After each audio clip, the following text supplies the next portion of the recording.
Welcome to the last installment in the YouTube series on how to play FOG Napoleonics. In this episode, we'll cover the recovery phase, which is the last sequence in the game turn.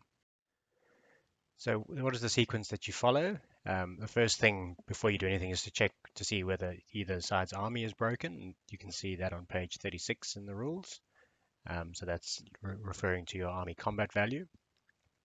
Assuming nobody's broken, you then the non-active player gets to move their commanders up to 4 MU, followed by the active player moving their commanders. Once you've done that, the active player can take cohesion tests using those commanders. So note, only the active player can rally troops in their turn.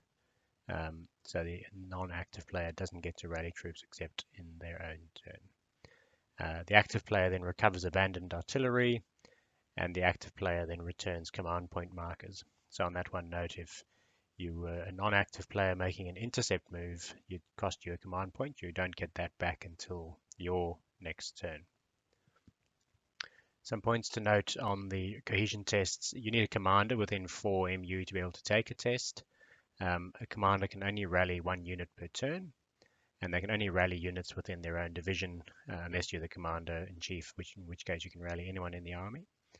And a unit can only make 1 recovery attempt in the recovery phase. So even if you had more than 1 commander around, the unit couldn't make more than 1 test. So let's get on to the actual morale and recovery test mechanism. So there are 4 levels of cohesion, and each time you fail a cohesion test, you drop a level, and each time you pass a test, you gain a level. So you move from steady to disordered to wavering to broken. Note that once you get to broken, there's no coming back. So broken units can't be rallied. They'll make a single outcome move and are then removed at the end of the phase in which they break. And generally, for marking these levels of cohesion, obviously steady you don't need to mark, but generally players will use some sort of a marker, or ideally a dead figure or something, to represent disordered, wavering, and broken units so that your opponent can see the state of them and you can remind yourself. So what's the procedure we go through to test cohesion? So the number of dice you roll depends on the unit's training level. So veterans get 3 dice, drilled and irregulars get 2 dice, and conscripts get 1 dice. That's then modified by this table. So if you've got a charismatic commander leading the unit, and you can see charismatic commanders in the army lists. If that commander is attached to the unit, you get 1 extra dice. Conscripts will get 1 extra dice if they're in a defensive position, so for example up a hill or in a village, or if they've got rear support from another unit.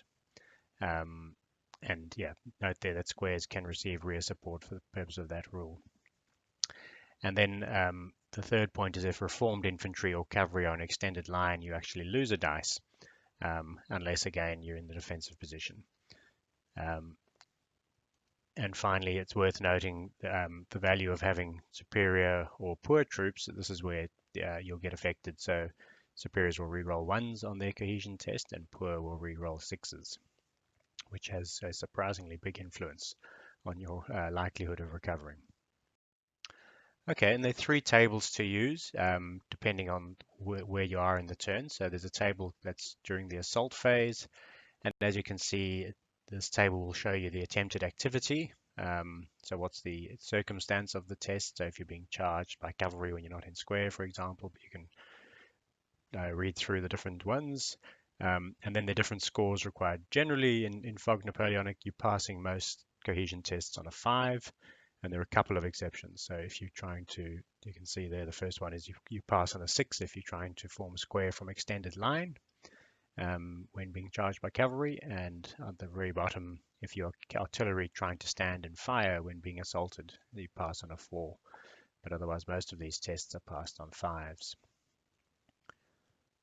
The second table is during the recovery phase, and this is pretty much recovering cohesion losses for any unit, and that's just about always a 5 that's required, or in fact, there's always a 5 that's required. And if you fail the test, there's no effect. As you can see on the assault table, though, they're different results if the test is failed. And then then there's the last table is at any time on the battlefield there may be a cause to test, so not necessarily in the recovery phase. So if you're seeing a unit that's broken, a friendly unit that's broken, um, if you are being burst through by friends as part of an outcome move, if you're the commander that's leading the unit, it becomes a casualty, or if you're trying to retreat within 6 MU of enemy, which is covered in the movement section of the rules. All of those would require a cohesion test at any time during the game. Just some key points to note on the cohesion test. Units do not test for seeing artillery break. You only test for seeing cavalry break at the position in which they're broken. Whereas for infantry, you'll test for infantry all the way along the path of their route move. And then finally, to note, and when during firing, tests caused by firing are taken after all firing in that phase is complete. So you first fire all your units, and then the enemy takes all the tests for the effect of that. But those results are applied before the enemy fires back.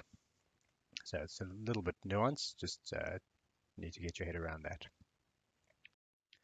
Okay, and then that's it on cohesion. Then let's talk about spent cavalry.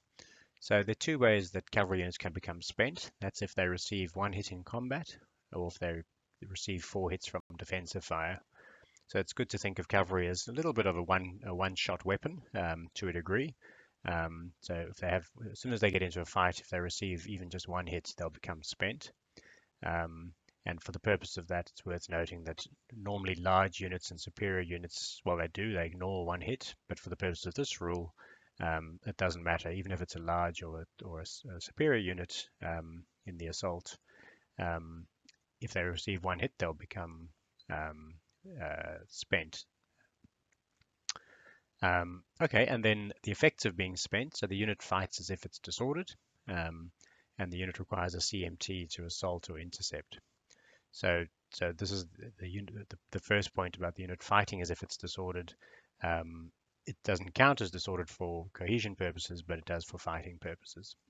So if you were spent and you were caused to become disordered in combat, you wouldn't become wavering. You'd still only be disordered for cohesion purposes, but for fighting purposes, you count as disordered. So the point number 2 there about requiring a CMT to assault or intercept, that means a spent unit will actually require 2 CMTs to be able to intercept. So you'd need 2 command points. So often a spent cavalry unit isn't in a position to intercept. And then finally, how do you mark spent units? So spent units marked by removing a base and replacing it with a marker. Often players will use a dead horse or something on a base the size of the marker. And even though you remove that base, it still counts as, in terms of the area of the unit, still remains the same. So you can't move through there as if the unit isn't there. And that's it. So that's the end of the series. Hopefully you've had a chance to look through all the different ones and have a good grasp of the rules. And yeah, good luck playing, and look forward to seeing you across the table.